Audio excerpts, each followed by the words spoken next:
오늘 함께 읽은 마태복음 5장 3절부터 10절까지 팔복이라고 하는 말씀이죠. 이 말씀을 본문으로 해서 우리가 감사해야 할 복이라는 제목으로 함께 말씀 나누기 원합니다. 지난 한 주 제가 감사해야 될 제목들 한번 찾아봅시다 라고 숙제를 드렸잖아요. 저도 열심히 숙제를 하려고 했습니다. 그래서 내가 감사할 제목들이 뭐가 있을까 이렇게 하면서 그동안 사역했던 모습들, 주변의 것들 돌아보는데 진짜 다 하나님의 은혜라고밖에 고백할 수 없었습니다.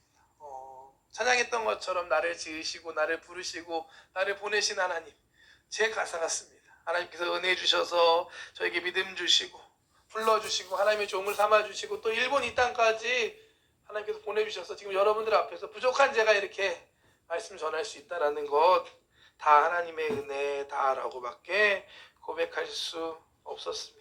나의 나 된 것은 하나님의 은혜다라는 고백이 저의 고백이었습니다.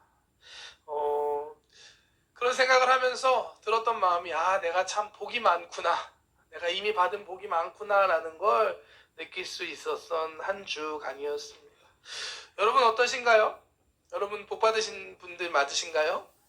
아멘. 아마 다 비슷하실 겁니다. 오늘 이렇게 예배할 수 있는 것, 우리가 하나님을 믿을 수 있고 하나님을 기쁘게 찬양할 수 있는 것, 기도할 수 있는 것, 이 모든 것이 우리가 하나님께 받은 은혜이고 우리가 하나님께 받은 복인 줄 믿습니다. 우린 이미 복받은 사람입니다. 한 번 더 가슴에 손을 얹고 이렇게 고백할 거예요. 나는 하나님께 복받은 사람입니다. 아멘. 그래서 오늘은 하나님께서 우리에게 주신 복에 대한 말씀을 함께 나누기 원합니다.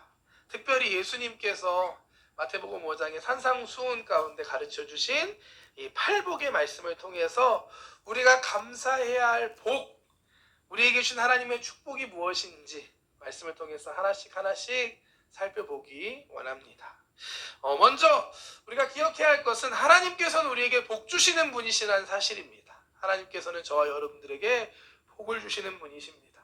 성경 말씀 보면 하나님께서 복 주시는 말씀들이 정말로 많이 있습니다. 창세기 1장부터 시작해서 계속해서 하나님께서 복을 주시는 말씀들이 기록되어 있습니다. 그런데 특별히 구약 성경에 이 복에 대한 말씀을 기록하는 단어가 대표적으로 두 종류가 있다고 합니다. 하나는 그 첫 번째 베라카라는 단어입니다. 베라카 한번 따라해 볼까요? 베라카? 베라카의 복입니다. 창세기 1장 28절에 나오는 복인데요. 함께 말씀 볼까요? 창세기 1장 27절부터 28절까지 말씀 함께 읽겠습니다. 하나님이 자기 형상 곧 하나님의 형상대로 사람을 창조하시되 남자와 여자를 창조하시고 하나님이 그들에게 복을 주시며 하나님이 그들에게 이르시되 생육하고 번성하여 땅에 충만하라, 땅을 정복하라, 바다의 물고기와 하늘의 새와 땅에 움직이는 모든 생물을 다스리라 하시니라. 아멘. 하나님께서 이 땅을 창조하시고 남자와 여자를 지으신 다음에 복을 주시는 장면입니다. 시작부터 하나님께서는 우리에게 복 주시는 분이셨습니다. 여기서 나오는 복이 바로 우리가 아까 보았던 베라카의 축복입니다. 이 복은 영적이고 정신적인 복을 포함하지만 여기에 더해서 물질적인 것을 포함하는 복입니다. 쉽게 말해서 육체의 건강, 사업의 번창, 재산의 증가, 자녀의 축복 등이 바로 여기에 속한 복입니다. 태초에 하나님께서 남자와 여자를 창조하시고 그들에게 이 땅을 다스리고 이 땅에 충만하라 라고 주신 복이 바로 이 베라카의 축복이었습니다. 이 복은 사실 예수님 믿는 사람뿐만이 아니라 세상 사람들도 받기 원하고 또 받을 수 있는 그러한 복입니다. 이게 첫 번째 복이고요. 두 번째는 에쉐르의 복이 있습니다. 에쉐르의 복 한번 따라해볼까요? 에쉐르라는 단어가 있는데요. 이거는 일반적인 섭리의 일반적인 축복보다는 영적인 복을 의미하는 단어입니다. 신령한 축복, 우리의 영혼에 주시는 하나님의 복을 의미하는 단어가 이 에쉐르라는 단어입니다. 하나님의 자녀만이 누릴 수 있는 축복이 바로 이 복입니다.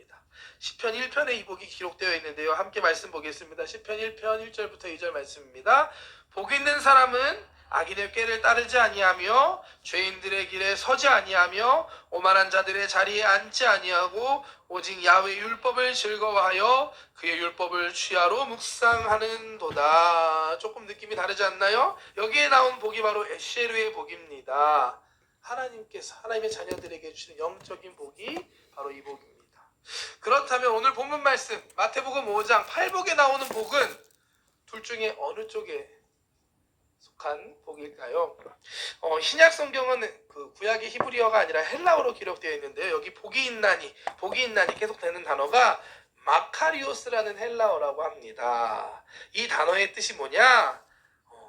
구약 히브리어 제가 설명드렸던 걸 말씀드리면 두 번째 있었던 에쉐르의 복을 의미하는 단어가 이 헬라어 마카리오스라고 합니다. 다시 말해서 이 마태복음 5장에 나오는 복은 이 팔복의 복은 세속적인 복, 물질적인 축복이 아니라 신령한 복, 우리의 영혼에 주시는 하나님의 복, 하나님의 자녀들에게 주시는 축복을 의미하는 단어가 이 팔복에 나오는 복입니다. 우리가 하나님께 감사할 수 있는 이유, 그것은 이 세상에서 우리가 살만하고 풍족하고 다 잘 되기 때문에 복받고 누리고 있기 때문에 그럴 수도 있지만 그것뿐만이 아니라 우리는 이 세상에서 좀 힘들고 어렵고 내 뜻대로 잘 안 될지라도 어떠한 형편 속에서도 감사할 수 있는 이유가 있는 사람들입니다. 왜냐하면 이 에쉐르의 축복, 마태복음 5장에 나오는 이 팔복에 나오는 복이 저와 여러분들에게 있기 때문입니다.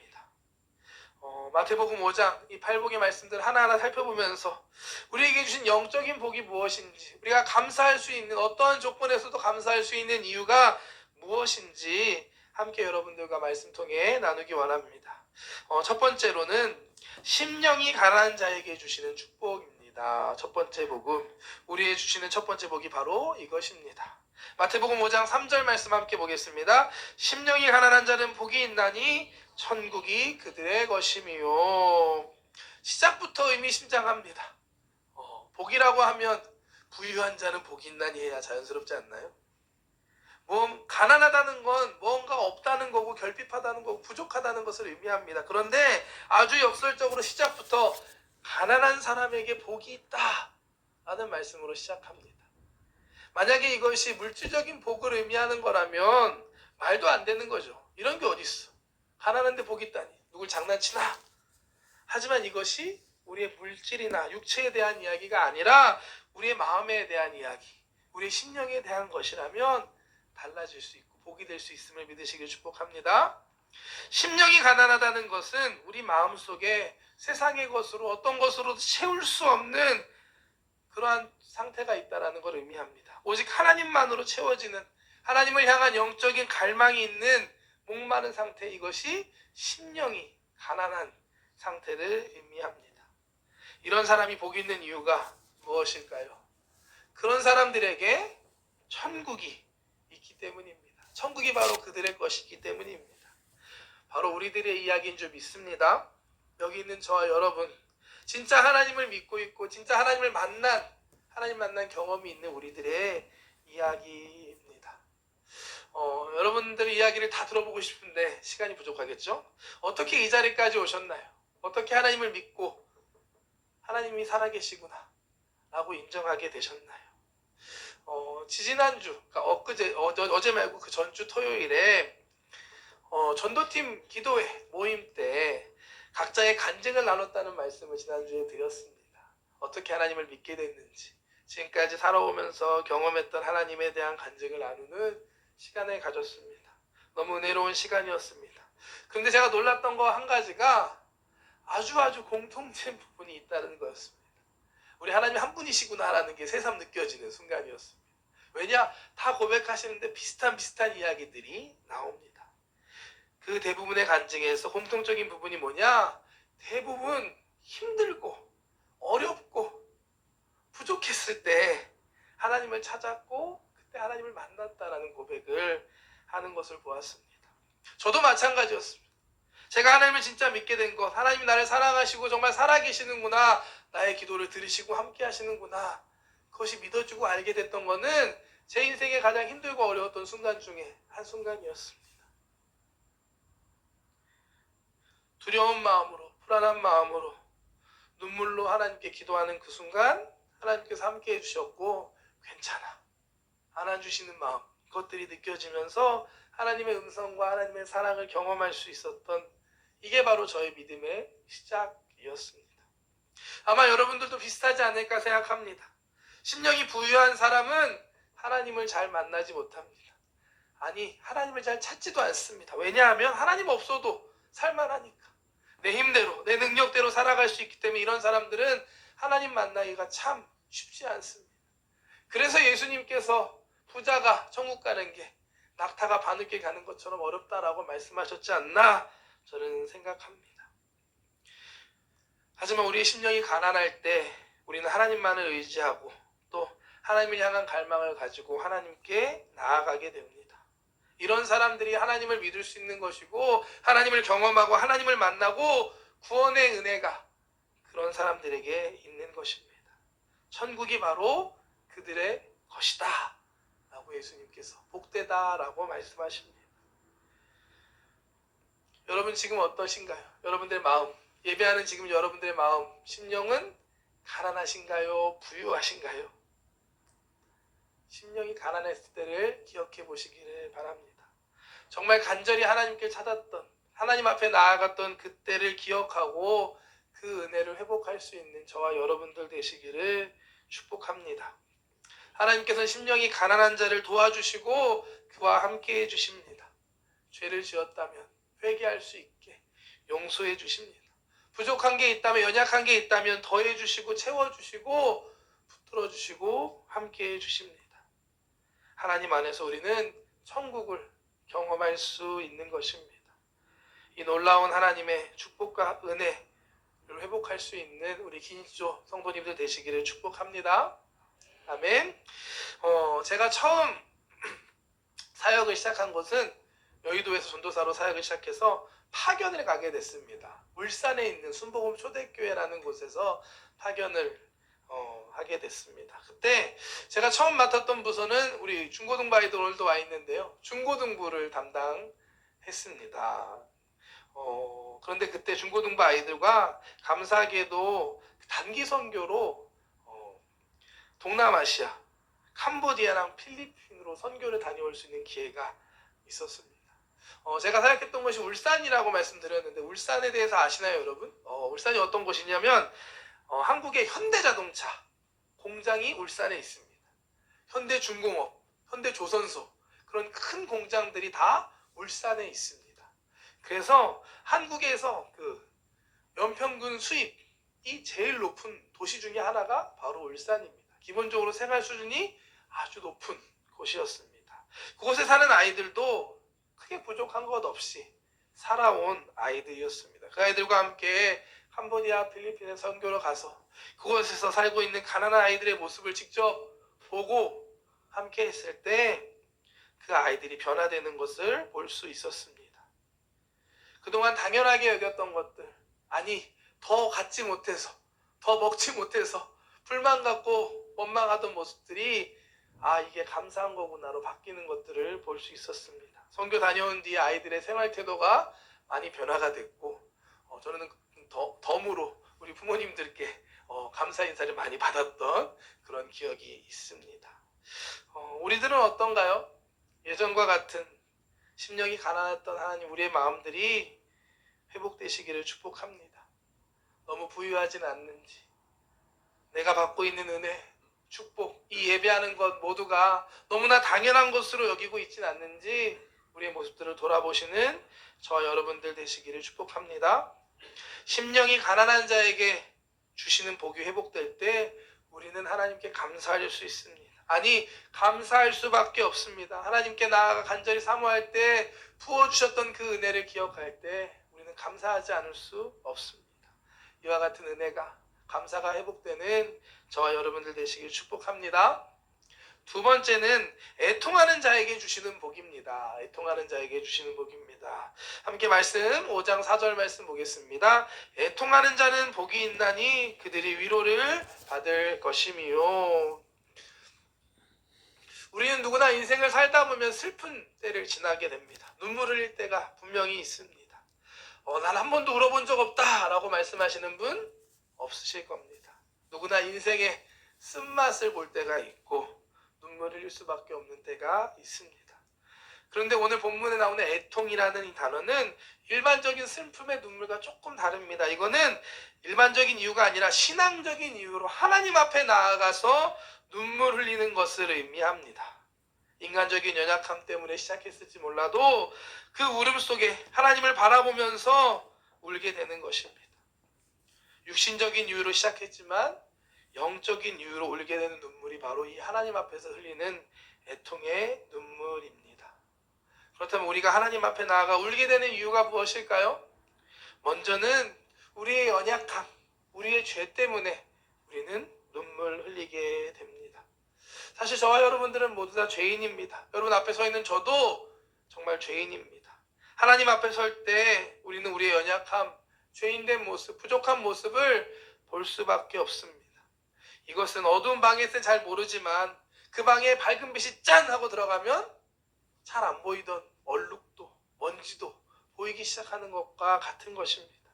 우리가 하나님을 향한 갈급함을 가지고 하나님께 더 가까이 나아가기 시작하면 나아갈수록 우리는 우리의 연약함과 우리의 여전히 죄 있는 모습을 보고 절망할 수밖에 없습니다.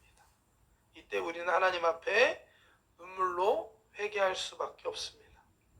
하나님의 은혜를 구하고 예수 그리스도의 보혈을 의지해서 눈물로 회개하고 기도하는 것입니다. 이와 같이 애통하는 자에게 복이 있다라고 오늘 말씀하고 있습니다. 왜냐? 이렇게 애통하는 자에게는 하나님의 위로하심이 있기 때문입니다. 아까도 말씀드렸던 그 토요일 그 간증 나누는 시간에 있었던 일인데요. 계속해서 반복해서 나오는 고백들이 또 하나 있었습니다. 그건 뭐냐? 하나님을 처음 만나게 됐을 때 죄가 생각이 났고 눈물이 나면서 회개할 수밖에 없었다라는 고백이었습니다. 저도 마찬가지입니다. 이것도 처음 수련회 가서 은혜 받기 시작했을 때 신기하게도 잊혀져 있던 죄악들이 막 떠오르는 경험을 했습니다. 정말 잊어버리고 있었던 친구한테 빌렸다가 돌려주지 못했던 물건이 생각나서 하나님 이거는 제가 의도한 거 아닙니다. 돌려주겠습니다. 울면서 회개 기도했던 그때가 기억이 납니다. 애통하는 사람은 회개하는 사람입니다. 하나님 앞에 울 수 있는 자가 깨달은 자고 은혜가 있는 자임을 믿습니다. 많은 사람들이 은혜 안에 살아가지 못하는데 그것은 죄를 지어서 죄가 많아서가 아니라 그 죄를 회개하지 않기 때문에 또 회개하지 못하기 때문입니다. 회개할 수 있는 것이 은혜라는 사실을 믿으시기를 축복합니다. 다윗왕 아시죠? 다윗왕은 하나님의 마음에 합한 사람이었습니다. 골리앗을 무너뜨리고 또 이스라엘의 왕이 됐던 훌륭한 사람이었습니다. 하지만 동시에 다윗은 씻을 수 없는 죄를 저질렀던 죄인이었습니다. 자기의 신하, 충직한 신하 우리아의 아내 밧세바를 범한 어떻게 보면 강간범입니다. 또한 자기의 죄를 덮기 위해서 남편이 우리아까지 죽게 만든 살인죄를 저질렀던 사람이었습니다. 결국 선지자 나단에게 책망을 받게 됩니다. 그때 이 다윗은 하나님 앞에 나아가 금식하며 애통하며 회개합니다. 밤마다 단식함으로 하나님 앞에 매달리며 눈물로 회개했습니다. 결국 다윗은 하나님의 이 용서의 은혜 이것을 경험하게 됩니다. 애통하는 그의 기도를 하나님께서 들어주신 것입니다. 우리 안에 이와 같은 애통하는 마음이 이 회개의 은혜가 회복되시기를 축복합니다. 하나님 앞에 나아가 눈물로 애통하며 기도할 수 있는 저와 여러분들 되길 축복합니다. 이 애통하는 마음이 회복될 때 하나님의 용서와 위로의 축복이 은혜가 회복될 줄 믿습니다. 또한 우리는 우리의 죄악뿐만이 아니라 이 세상의 모습을 보고 애통할 수 있어야 합니다. 이 세상의 죄악된 모습들을 통해 우리가 눈물 흘릴 수 있어야 합니다. 이 땅에 오신 예수님께서도 눈물 흘리시는 모습들이 성경에 몇 장면 기록되어 있습니다. 어디냐 하면 멸망할 예루살렘 성을 바라보시면서 그 앞에서 눈물 흘리셨던 예수님이 있습니다. 또한 나사로가 죽었을 때 그 죽음 앞에 슬퍼하고 절망하는 사람들을 보시며 슬퍼하시며 눈물 흘리시는 예수님의 모습이 있습니다.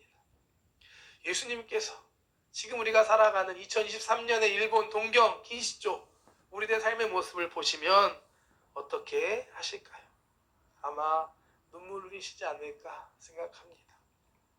세계에서 계속되는, 특별히 이스라엘에 계속되는 이 전쟁과 그 아픔과 죽음 앞에서 정말 아파하고 있는, 절망하고 있는 그들을 보면서 예수님 눈물 흘리고 계실 것입니다. 세상의 끝을 향해, 멸망을 향해 달려가는 세상, 정말 죄가 점점 더 만연해가는 사람들의 모습을 보면서 예수님은 애통하며 눈물 흘리실 것입니다. 우리에게 예수님의 애통하는 마음이 회복되기를 바랍니다. 우리 주변에 죽어가는 사람들, 예수님을 믿지 않고 살아가는 사람들을 향한 눈물과 애통의 마음이 회복되기를 바랍니다. 하나님께서 이 땅 위에 영혼들을 위해 눈물로 기도하는 사람들과 함께 해주십니다. 그들을 위로해 주십니다. 하나님 앞에 나아가 애통하며 기도할 수 있는 저와 여러분 되시기를 주님의 이름으로 축복합니다. 이 은혜가 우리에게 회복될 때 우리는 감사할 수밖에 없습니다. 세 번째, 온유한 자에게 주시는 복이 있습니다. 함께 말씀 5장 5절 말씀 보겠습니다. 온유한 자는 복이 있나니 그들이 땅을 기업으로 받을 것이며. 아멘. 하나님께서는 가난한 심령으로 하나님 앞에 나아오고 하나님을 찾는 사람을 만나 주십니다. 또한 애통하는 마음으로 주님 앞에 눈물로 기도하는 이들과 함께 하시고 그들을 위로해 주십니다. 이와 같은 하나님의 은혜가 우리 가운데 임할 때, 은혜 안에 충만해질 때 우리는 영혼의 만족함을 누리게 되고 이와 같은 만족이 있는 곳에 온유함이 흘러 넘치게 됩니다. 온유한 자에게는 복이 있다라고 하나님께서 말씀하십니다. 23일에 우리 청년부 수련회가 있습니다, 여러분. 포스터가 있는데요. 다다음 주죠. 다다음 주 목요일인데요. 하루 하는 거지만 개인적으로 기대하는 마음이 큽니다. 리스타트, 새로운 시작을 기대하는 마음으로 준비하고 있습니다. 사실 저는 원래부터 수련회를 좋아합니다. 왜냐하면 수련회를 통해서 받은 은혜도 많았고 만났던 하나님의 역사시도 많이 경험했기 때문입니다. 이번 수련회 가운데, 청년부 수련회 가운데도 하나님께서 반드시 은혜 주시고 일하실 줄 믿습니다. 함께 기도해 주시기를 부탁합니다. 수련회 중에 제가 제일 좋아하는 순간이 있거든요. 언제냐 하면 마지막 날입니다. 수련회 마지막 날, 마지막 성령대망이 하잖아요. 집회가 다 끝나고 기도회가 다 끝나고 셀러브레이션 찬양 다 끝나고 나서 함께 야식 먹고 놀 때 제일 좋아합니다. 보통 한국에서는 치킨을 많이 먹었는데요. 그럼 그렇지 않은 표정으로 저를 쳐다보고 계시는 몇 분이 계십니다. 저는 딴 것보다 정말 그 시간이 더 좋은 이유가 천국을 경험하는 시간이라고 저는 생각합니다. 수련회 통해서 정말 은혜 많이 받고 또 회개 기도하고 또 기도하면서 서로 중보하고 이런 사랑이 넘치고 은혜가 넘치는 그 자리, 정말 온유하지 않은 사람이 없습니다. 불편했던 사람도 서로 용서하게 되고 다 주님 안에서 한 가족 사랑을 경험하게 됩니다. 모두가 온유하게 되는 행복한 순간이 저는 그 순간이라고 저는 생각합니다. 그런 은혜가 이번 2023일 날 청년부 수련회 가운데도 있기를 소망합니다. 우리가 하나님의 은혜를 경험하면 이처럼 온유해질 수 있는 겁니다. 먼저는 하나님 앞에 우리가 온유해질 수 있습니다. 하나님의 뜻을 따르며 하나님의 뜻에 순종할 수 있는 온유한 마음이 우리 안에 들어오는 것입니다. 내 뜻대로 강팍하게, 아닙니다 하나님 내 뜻대로 할 거예요 하는 게 아니라 하나님 뜻대로 믿습니다. 인도하여 주시옵소서. 하나님을 신뢰하며 따라갈 수 있는 온유한 사람이 될 수 있는 것입니다. 또한 사람들과의 관계에서도 온유해질 수 있습니다. 사랑받아본 사람이, 용서받아본 사람이 사랑할 수 있고 용서할 수 있는 겁니다. 하나님으로부터 넘치는 사랑을 받고 은혜를 경험한 사람은 자연스럽게 주변 사람을 그렇게 사랑할 수 있고 용납할 수 있고 용서할 수 있는 것입니다. 하나님의 사랑으로, 은혜로 온유한 사람이 되는 것입니다. 이와 같은 은혜가 저와 여러분들에게 있기를 축복합니다. 오늘 세 번째 축복 보면 온유한 사람에게는 하나님께서 특별히 땅을 복으로 주신다. 땅을 기업으로 주신다라고 말씀하셨습니다. 예전에 이 말씀 참 좋아했거든요. 왜냐하면 제 개인적으로 성격이 좀 이렇게 유들유들합니다. 온유하다고 생각하기 때문에 아싸 하나님이 땅 주신다고 했다라는 마음으로 기대하는 마음으로 이 말씀을 본 적이 있습니다. 하지만 이 말씀은 그런 의미가 아니겠죠? 말씀드렸듯이 마태복음 5장에 나오는 복음 물질적인 복을 의미하는 게 아니라 영적인 복을 의미하고 있습니다. 온유한 사람에게 주시는 땅에 대한 축복도 물질적인 땅을 주신다라는 그런 의미는 아닐 것입니다. 땅을 기업을 주신다는 축복은 이 땅 가운데 살아가면서 하나님의 자녀로서 하나님의 뜻을 세우며 하나님의 나라를 세우며 살아가게 되는 것을 의미하는 말씀입니다. 하나님의 은혜를 받아 누리며 온유한 사람의 삶 가운데 하나님께서 함께 하심으로 하나님의 나라가 그 땅 가운데 그들을 통해 세워져 가는 것입니다. 우리가 있는 그 땅이 하나님의 나라가 되고 하나님의 뜻이 이루어져 가는 곳이 되는 것입니다. 이와 같은 은혜가 오늘 예배하는 여러분들의 삶 가운데 있기를 축복합니다. 축복합니다. 오늘 함께 마태복음 5장의 이 팔복의 8가지 중에 오늘은 3가지만 나누겠습니다. 이 3가지에 대한 말씀을 나누었습니다. 먼저 첫 번째로 이 복은 하나님께서 우리에게 주신 복입니다. 물질적인 복이 아니라 영적인 복. 하나님께서 하나님의 자녀들에게 주시는 우리들에게 주신 축복의 말씀입니다. 심령이 가난한 자에게 주시는 복이 있습니다. 하나님을 향한 갈급함을 가지고 사모하는 자들에게 하나님께서는 함께해 주십니다. 구원의 은혜, 천국의 축복이 그들의 것이다 라고 말씀하십니다. 오늘 예배하는 저와 여러분, 예배하며 나아갈 때, 주님 앞에 나아갈 때 이러한 심령이 갈급함이, 가난한 마음이 회복되는 은혜가 있기를 축복합니다. 두 번째로 애통하는 자에게 주시는 복이 있습니다. 하나님 앞에 나아가 눈물로 기도할 수 있는 것이 은혜입니다. 우리의 연약함 때문에, 죄악 때문에, 또한 세상을 향해, 세상을 멸망을 향해 가는 세상과 죽어가는 영혼들을 위해 눈물로 기도할 수 있는 저와 여러분들 되시길 축복합니다. 그렇게 기도하는 여러분들에게 하나님의 위로가 임할 줄 믿습니다. 온유한 자에게 주시는 복이 있습니다. 하나님의 은혜로 충만하게 된 사람은 그 은혜를 통해 온유한 사람이 됩니다. 우리가 온유한 사람이 되어서 우리가 있는 그 땅에서 선한 영향력을 끼치며 하나님의 나라를 세워가는 저와 여러분들 되시기를 주님의 이름으로 축복합니다. 이 3가지 복은 이미 우리가 다 받은 것입니다. 누리고 있는 것입니다. 잊지 않는 저와 여러분 되시기를 축복합니다. 또 우리에게 주신 이 영적인 복을 가지고 하나님께 감사할 수 있는 저와 여러분들 되시기를 주님의 이름으로 축복합니다. 기도하겠습니다. 사랑의 하나님 감사합니다. 오늘도 함께 예배할 수 있음에 감사합니다. 모든 것이 하나님의 은혜입니다. 주님을 향한 갈급함이 있게 하여 주심에 감사합니다. 오늘도 주님 앞에 나올 수 있음에 감사합니다. 애통하는 마음이 우리에게 있음에 감사합니다. 하나님 앞에 회개하며 나아가오니 주님 우리를 씻어주시고 주님 용서하시고 위로하여 주시옵소서. 하나님 또한 기도합니다. 우리에게 온유한 마음 주심에 감사합니다. 하나님의 뜻을 신뢰하며 하나님께 순종하며 이웃을 사랑하는 우리 한 사람 한 사람을 통하여 하나님의 나라가 세워져감을 믿습니다. 하나님과 같은 축복을 누리는 우리 귀한 성도님들 되게 하여 주시옵시고 하나님 받은 복을 하나님께 감사할 수 있는 감사가 넘쳐나는 삶 되게 하여 주시옵소서. 감사드리며 예수님의 이름으로 기도드렸습니다.